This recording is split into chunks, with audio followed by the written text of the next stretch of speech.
Hi everyone, welcome to Unit 2. This unit is going to be all about structuring your thesis statements, your paragraphs, and utilizing different writing patterns to get your point across. Now, before we get into that, I want to show you how to use our library databases. And the databases are really cool because once you choose a topic, or if you're not sure about a topic, the databases can help you with that. This is a resource that you pay for through your tuition. This is similar to what other colleges and universities have. So once you learn about and how to use the library databases, this will take you lots of different places. When you're choosing a topic, I know sometimes it can be very difficult to decide which database to use and where to go. So I'm going to walk you through a process, and we're going to use just one database for this one. And this database is all-encompassing, and it's a really cool one. I think you might like it. I am going to give you a sample topic that you may use for this, or you can choose your own topic. So we'll be discussing that online this week. You are going to be trying out 4 different writing types in this particular unit over the next 2 weeks. So we're focusing on structuring and developing those essays. You'll be writing 4 different types of essays: a narrative, a process, a compare and contrast, and a cause and effect. Ultimately, you will end up with a wonderfully working all-encompassing paper at the end, but we're going to build on it, and I'm going to let you try out these different types of writing pieces in a shorter amount of time. So we're just going to get little snippets of each of these 4 essays. So we're talking 1 to 2 page essay for each of these. So they're going to be really short, really concise. And then the next unit will be about revision, editing, and proofreading. So we're going to take these and edit and proofread with them, just so you know, just a heads up. All right. I'm going to put this URL in how to get to the library learning resources into our module in Canvas. But just so you know, if you do a quick search for MDC library databases, it's going to take you to this site. Now it gives us, and you will have to log in using your MDC credentials, and it'll take you through Authenticator and everything like that, but then it'll put you into the databases A to Z. Now there are a lot of different databases, 118 to be exact, and I want to narrow it for you because I know this can be a little bit overwhelming at first when you don't know where to go. But just an FYI, there are certain databases for certain things. For example, there's a whole database for psychology, one for education, so on and so forth. But there are some general databases too, like Academic OneFile or Academic Search Complete through EBSCO and Gale. So you'll start to get to know some of these databases the more that you get comfortable working on things like research. The one that I want you to work with, I'm going to go over to my URL or my page real quick. For the Miami-Dade Learning Resources page, you'll see that I'm at the A to Z databases. And the one database that I want to go to is called Opposing Viewpoints. So I'm going to use the little search function right here and go to the O part because Opposing Viewpoints is under there. So if you take a look, the third one down is Opposing Viewpoints. And it gives a little overview of the database. It tells you a little bit about it. One thing that I like about this database, and it even points it out right here, it's very user-friendly. It's very all-encompassing, and basically it's a database where you can take a look at a topic or subject, and it puts together all of these journal articles, all of these different things that you would need to do a research paper, for example.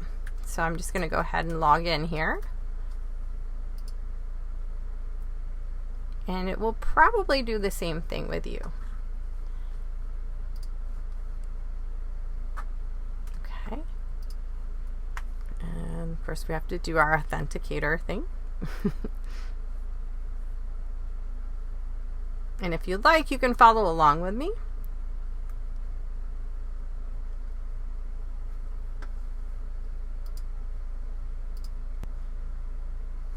All right, and now we're into the database. Once you authenticate into that, it just took me a second to do that, you'll see that there are some featured topics, so issues of interest. These are topics that are typically on the top of news lists and very popular at the time. Right now, they're featuring civil rights, U.S.-Venezuelan relations, and TikTok. So those are some of the more popular searches right now. You'll see that there's also a search feature at the top. There's an advanced search feature. You can browse different issues. And you can also look through some different issues that it has in here as well. Now, it gives, it says you can browse all 492 topics, which is sometimes can be overwhelming. But if you like to search through a nice big list, it is here. The one topic that I thought was kind of interesting and caught my attention right away was the idea of flexible work environments. Now, and I think I might have told you guys, my husband works from home, and so having that flexible work environment is nice, but it got me thinking, is what are the causes and effects of it? What does it mean to have a flexible workplace? Can I compare it to a traditional workplace? What's the process of going about having a flexible workplace, and how did we get here? So this one fits into all of the different categories that I had in mind for us to write about. So I thought, okay, well, I'll just click on flexible workplaces. Let's just check that out. So this is just a sample of what it looks like once you click on one of these topics. And again, the nice part is they put all of this stuff together for you. So they've searched all the different databases, they've searched all the different news agencies, they've put together videos and all kinds of reference material. So you'll see at the top it starts with an overview. What does it mean by flexible workplaces? I had to read this a little bit to say, oh, okay, this is exactly what I was thinking. There's related topics here. But what I like the best is that it shows me how many featured viewpoints. So these are opinion-based viewpoints from the different authors and different collections. So one, for example, is from the Washington Post. Another is from the Opposing Viewpoints online collection. So altogether, you'll see it has 6 different featured viewpoints. There's 166 audio clips. There's 8,532 news articles related to this. Academic journals, 207. So if you have an instructor who says, I want you to only use academic journals and peer-reviewed journals, you can actually use this site to help narrow your search for that. So you're not searching all 118 databases. You can actually come here because it does it for you, which is another reason why students often like that. There's 439 magazines. 23 actual opinions and viewpoints. There's 14 references, 14 statistical data points. There's 2 infographics, 1 website, 12 images, and 8 videos.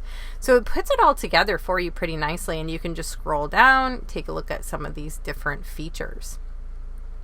One of the things that I thought was kind of interesting to start with, I wanted to see what some people were thinking about it. So I went down to the featured viewpoints and I clicked on flexibility and employee efficiency go hand in hand. So I was like, oh, I want to just read about that. So that's actually one of the articles I'm giving to you for a sample in the unit. Again, you can use this topic and that article and all of these articles in here to learn more about flexible workplaces if that's a topic you're interested in.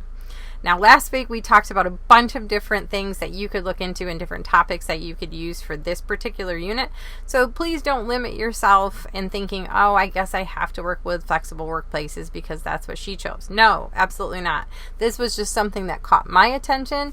But as you can see, there are a lot of different topics to choose from in here. Some of them you might say, oh, that's just too heavy or too political. I know some people put in the chat last week, no politics. completely understand that. So there's a lot in here. I know people mentioned things like, I'm going to say UFOs, but I think it was UAPs. Is that correct?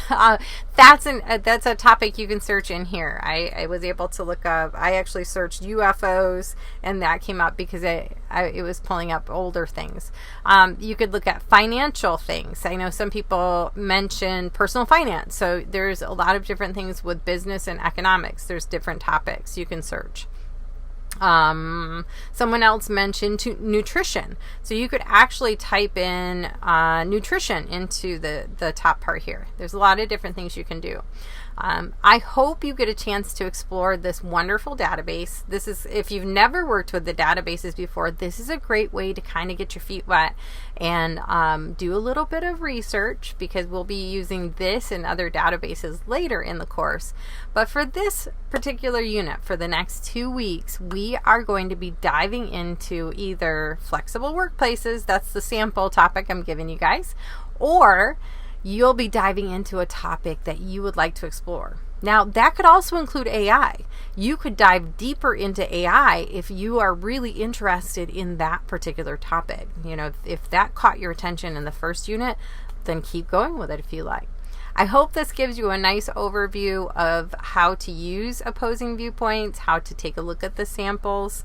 I would just like you to choose a topic and discuss it this week before we get into class. When we get into class, we'll be working on some of those drafts. We'll get started with, let me go back to my notes real quick. We'll get started with narration and process this week, and then we'll move to compare and contrast and cause and effect next week.